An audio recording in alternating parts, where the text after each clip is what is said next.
Well, we're at the place of definitions now.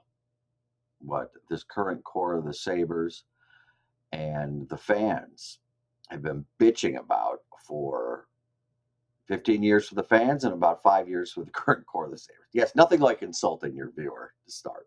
But this, in all honesty, in all seriousness, this is it. And it all starts in about 48 hours when the Sabres and the Bruins get together for round one. 7:30 start. ESPN, MSG Buffalo, Nesson, and I believe this one's on Sportsnet 360 as well. But it's not that's not my concern. Finding the game, it's the series itself. Boston comes in 100 points, pretty much the quietest 100 points I've ever seen a team have. They were due for a reset after missing the playoffs last year, but the culture changed, and Marco Sturm got this team believing early. And guys like uh, David Pasternak and Charlie McAvoy took over the team.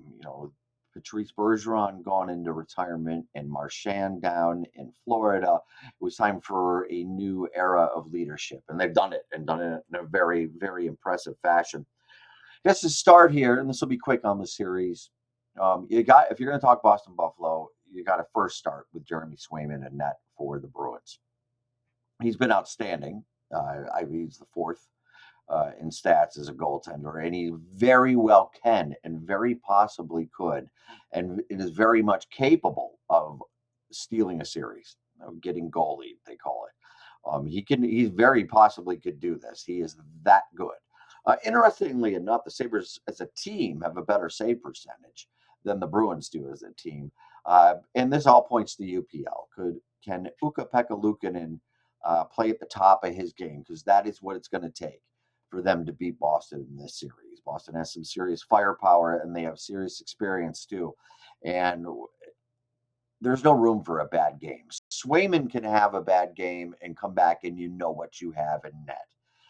UPL can't do this. He has to build some confidence along with everyone else on the team. Um, and really, to me, game one is going to tell a lot.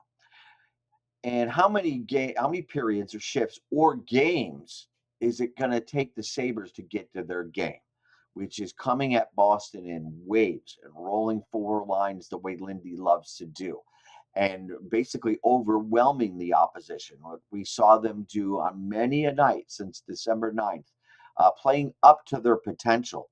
And we're going to see how long it takes them to get there. Look, Marco Sturm, the Bruins head coach today, said, uh, we're going after them. We're bigger than them. We're more physical than them.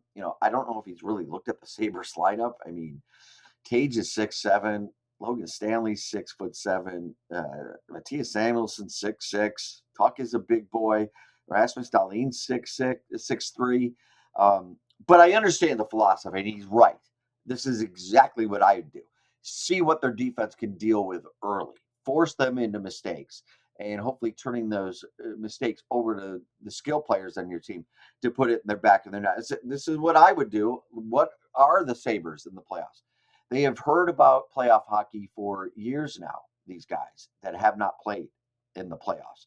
And how much of a mental game is it going to be for them to overcome that and adjust to what time and space when it shrinks, which it's going to. And they're going to find this out real early in this first period, uh, that this is a different level of game. How long will it take for the Sabres to handle that kind of pressure on defense?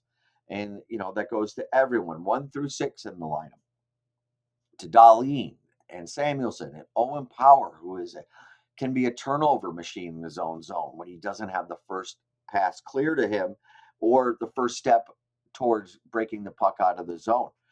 What will they do when the heat is on? Are they going to panic and throw it up the ice, up the slot, which I've seen a few times? Well, many times this season. We've all seen it. Or are they going to eat it and wait for help to come? They can give you the right answers before the game starts, but until you're in it, you're never going to know. So, good on Sturm for pointing that out. And it's exactly the way I do it is go find out what they are about early.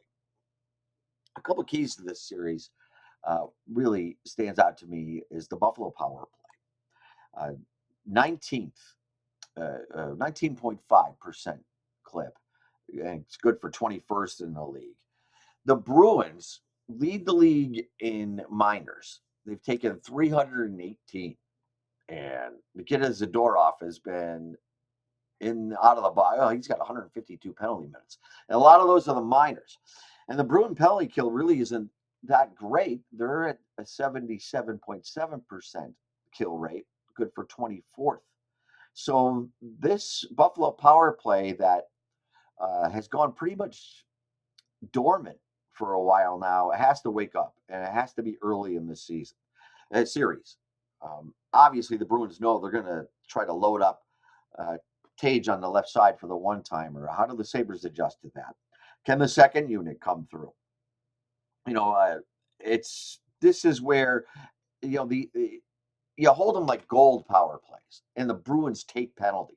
The Sabres have to make them pay for it. On the flip side of the special teams, the Bruins are very good on the power play, 9th in the league. And the Sabres are excellent at the penalty kill. They're 5th at a time for a good stretch this season. They were number 1 in the league as a penalty killing unit. Do they maintain that high level and go a little bit above when the Bruins have a power play? That remains to be seen. The big line for the Bruins and Morgan Geekie, Elias Lindholm, and the great David Pastrnak. What you do with them is you make them play in their own end because they're not very good in their own end. Geekie is a turnover machine. Pastrnak is somewhat reliable or responsible, I guess I would say, in his own zone, but that's not where they want to play. They're always looking to break out past the blue line and get it into the neutral zone and start the transition game. So hemming them in, and I'm thinking I'm not sure what Lindy's going to do. I guess we'll find out Sunday. I would imagine that the Benson, Doan, and Norris line to get that assignment on occasion. Lindy really isn't a matchup guy anymore. He doesn't have a true checking line, but he's got 4 lines that can skate. The guys to watch here, Fraser Mitten, and he played 25. He's centers the third line for the Bruins, number 93. He played 25 games last year, up here for all 82. And all reports I hear out of Boston is he is like a 21-year-old Patrice Bergeron. Excellent in his own end, excellent on faceoffs, very responsible, very intelligent. Yesterday on the Rodcast, the podcast I do with Chris Holzman, we had the Bruins expert John Centola on to get the Boston perspective, and I will link that show in the comments that we did last night. But he can't say enough good things about him. And, like I said, 82 games, and they didn't know what they were going to get out of him this season. Pardon me, the notes like thrown all over the place. But he plays on that third line with Jimmy Hagens, who's getting some power play time, with Mitten, and I'm going to murder his name, though, Kusmaidanov. That's what I'm going to call him. Merritt, the first name. Let's call him Merritt, I guess, during the series. But that's a dangerous third line. It's very responsible. It's a very classic third line as far as they can play both ways and play a 200-foot game. The defense, you have McAvoy, who's an all-star, and Dahlin, you have an all-star. Aspero has turned into a number 2 here, as it's kind of the same trajectory and the same style of play as Matthias Samuelsson, as far as being a defensive defenseman that can chip in a little bit of offense and is known to be reliable in his own zone. And that's incredible to say about. And every time I bring up Matthias Samuelsson, I must apologize to him for wanting to trade him for a second-round pick and half his contract and a 7th rounder. Little did I know, little did really anyone know that he would put it together at once the season started. But it's the same thing with their bottom pair. With Zadorov and Andrew Peeke, they can be taken advantage of. Zadorov will take the occasional stupid penalty. And the Bruins are thinking the same thing about the Sabres. I've mentioned on the show and on the podcast this past week, these past like 3 to 4 weeks have been an audition for the third pairing. I imagine Logan Stanley's going to lock in as your 6. I'm curious to see what Ruff does here with the 5th spot. Is it Mensah? Does he come in?